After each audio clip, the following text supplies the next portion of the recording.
Hello everybody, this is Mrs. Ellsworth. We have talked about different types of energy. We've talked about kinetic energy and a few different types of potential energy. We've also talked about different forms of energy. And one of those forms of energy is thermal energy or heat. And this is one that is so prevalent in our life that we needed to spend a little more time talking about it. So we'll be talking about what is thermal energy, what is temperature, and what is heat. Okay, so we're going to differentiate those last two so that we totally understand them in the form of a scientist, not in layman's terms.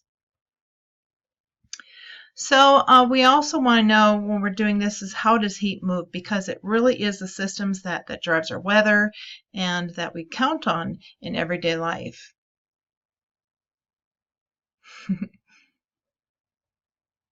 Okay, when we look at thermal energy of like a heating system, of course, this is where we are talking about areas where they can go and draw up really warm temperatured water and that they can use this to create power. But that's a type of thermal energy that businesses use, especially over like by Yellowstone where there's a lot of thermal energy that they can reach into. But we want to talk about more realistic small ideas that we use thermal energy throughout life. So what is it? It's a measurement related to the quantity of molecules, and this is important. You need to remember that this quantity of molecules as we talk about what is heat and what is temperature. But thermal energy, we have talked about it before, and it is also heat. So heat is really, this is the definition that you need to use. It is not the one that is in our book. This is the definition that you need to use because this is the total kinetic energy of the molecules. Think about it. As you heat something up, the molecules start moving faster and faster. They vibrate in a solid and that they start moving. And then they start bumping into another one. And so it heats up that whole solid that we're imagining here.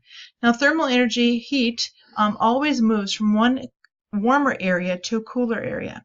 If you think about our weather, this creates quite a bit of wind and also energy systems, like even from tornadoes to just big thunder clouds because of how that the energy moves within those areas.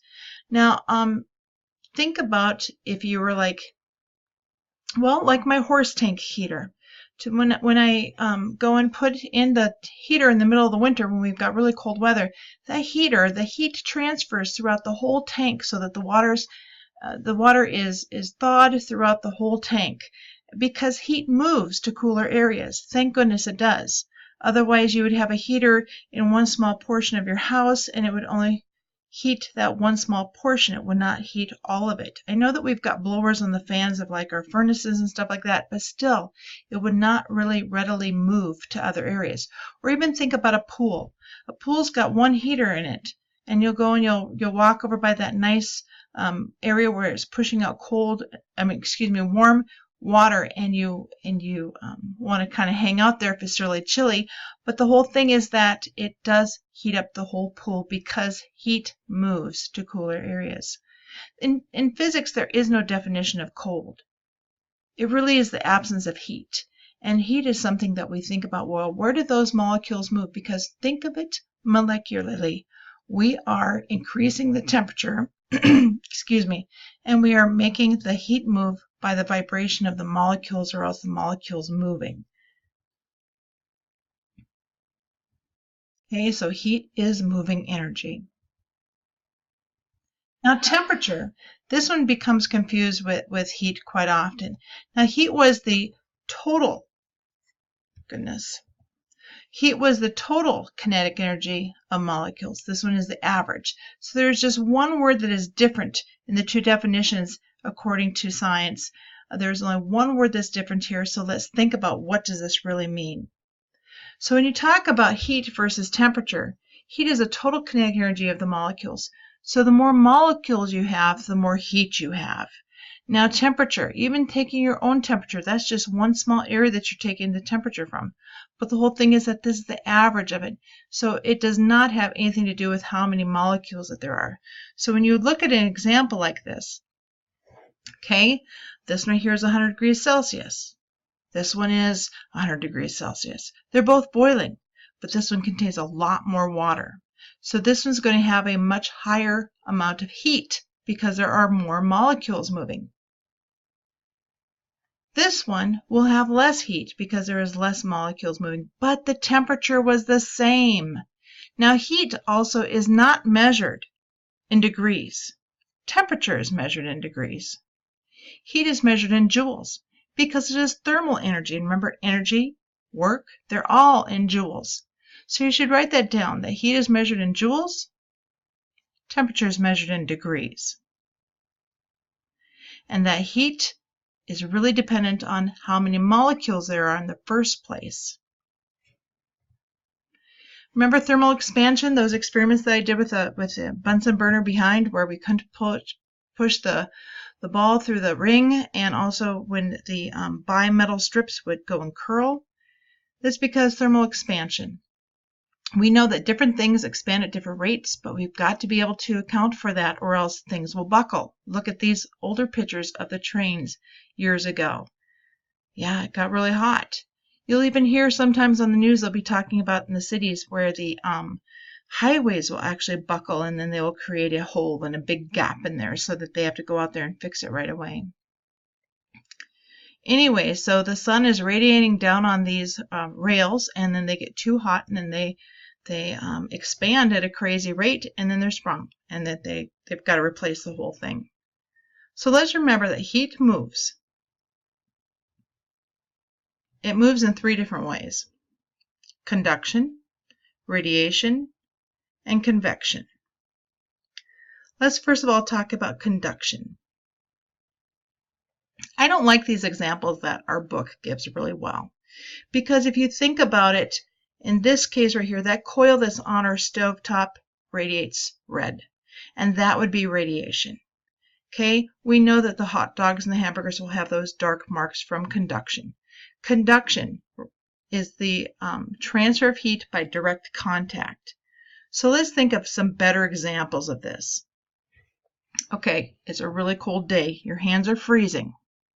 And so what do you do to warm them? You go and you stick them on your belly. Oh, that's cold. Think about that. It's direct contact. Okay. Then there's other types of situations where you are warming up something just by touching it. Even think about friction, okay, and that warms up your hands as they're really, really cold. Also think about this. You're stirring your hot chocolate. You're stirring with a spoon, and then what happens when you put the spoon on your lips right away? You burn them from direct contact. It has transferred the heat into the spoon, and now the spoon is transferring it to you. Now radiation is, we're talking about electromagnetic waves. This is not like radiation that you see in the movies that we're talking about specifically this way. We are talking about situations where electromagnetic heat, like the sun, okay, imagine your cat likes to go and lay down in the sun in front of the window where it's so nice and toasty. That's because radiation goes through there. I love this time of the year when I go sit out in my car and it's nice and toasty inside there when it isn't outside, because radiation is going through the windows and it's keeping it inside also. Now the toaster also, anything that has an element that lights up that red color, that is going to also be radiation. Okay, so that color, that red color, that bright light that comes from those elements like your toaster and your oven and your stovetop, those are emitting radiation. Not cancer-causing radiation, just heat radiation. Now think about it. If you would go and set a, if you would go and touch something directly, that is conduction, but radiation can go through things. It can go through glass. It can't go through metal too well. In fact, it can't. That's just got to be heating it up, and then it will heat up the cake like inside of a pan inside the oven. As where if you had a glass pan in the oven, radiation can go through it. That's why it usually takes less time for a glass pan to bake a cake in the oven. There's one last method of heat transfer, and that would be convection. Here's an old science experiment that they used to do. They used to go and put, with cold water, they'd put blue dye, and then they would put hot water with red dye in it. And that they'd go and they'd find that this goes and creates a nice purple color because it can all mix. That's because when we have heat in air or in gas, it mixes, because heat always wants to go to colder areas. Here's a good question. Why is a paved road hotter than the air? It's because the radiation is pounding down on that paved road, and the air is just warmed up by convection. So when you think about it, the paved road has got really two different types of heat transfers. It's got radiation and it's got convection. As where the air, the radiation goes through it, and it doesn't heat it up anymore. Okay, convection currents are movements of substance that is caused by difference in temperature or density. Usually, like colder things are, the more dense that they are, and that the hotter they are, the less dense that they are. So here's some examples. Wind is created from these different temperature variations on our Earth here. Also, boiling water. The heat goes up, it releases some gas, and then it gets cold up at the top, and it goes back at the bottom. Okay, so nature always wants to balance things out with this convection. And convection is also a great way of warming up a room because it gets the air moving and it warms it up.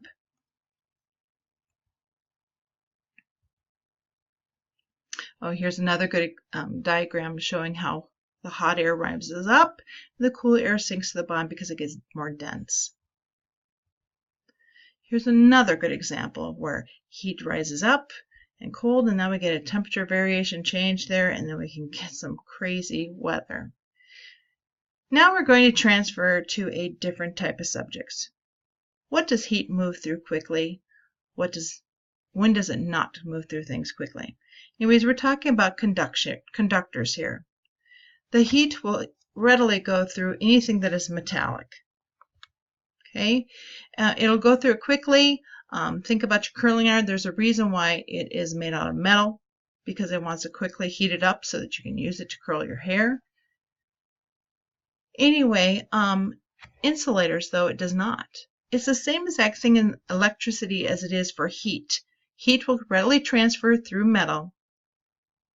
The best ones are silver, gold, and copper. They're all in the same family of the periodic table. And insulation, like the plastic on those wires, that's insulation. That slows the transfer of heat. Your book says it also stops the transfer of heat. It is very difficult to stop the transfer of heat. If we could do that more easily, or I should say if we could do it more efficiently, we would have a tremendous way of not losing heat, and that's not really true to say it stops the heat. It usually just slows it down. Great examples of this is plastic or glass, porcelain, rubber, wood. Okay, and then moving on to one more subject is the 3 laws of thermodynamics. Okay, the very first law is the law of conservation of energy. Okay, this is saying that energy cannot be created nor can it be destroyed. It just changes different forms. We've talked about that barely. We've talked about how, like that lady who's riding the bicycle, that her energy is changing to different forms. Okay, they're creating electrical power and light bulbs. We've talked about that in class. It just changes forms. It doesn't just disappear. Okay, also we know that nature likes to balance out. There is no such thing as perpetual motion machine because there's always wasted heat going on. There's always some sort of friction that slows this whole process down.